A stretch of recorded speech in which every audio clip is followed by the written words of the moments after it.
He passed away nearly 30 years ago, but American icon Roy Orbison is back on stage. In fact, the man behind Only the Lonely and Pretty Woman is on a worldwide tour that hits Toronto tonight.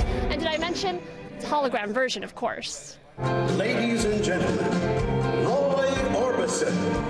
In Dreams is now touring North America after debuting in Europe this past spring. The estate-approved hologram tour features Orbison performing digitally remastered hits with a live orchestra. It's a 16-song, 65-minute surreal experience.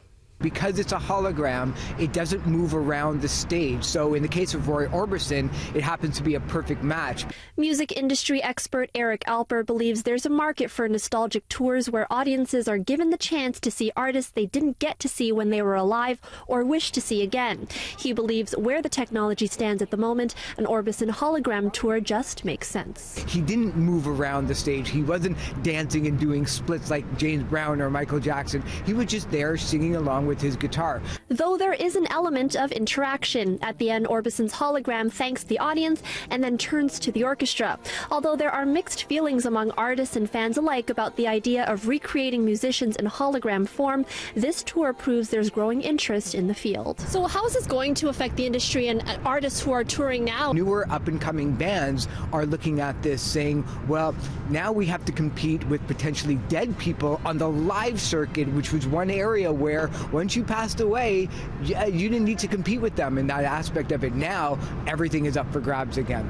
Alper says the quality of the technology will advance quickly in the next few years, allowing a wider range of artists, both dead and alive, to tour as holograms. Yeah, we've already seen Tupac and Michael Jackson in hologram form, and of course Roy Orbison is now on tour again. The rumors have it that Amy Winehouse might just be the next person that will be going on a hologram tour.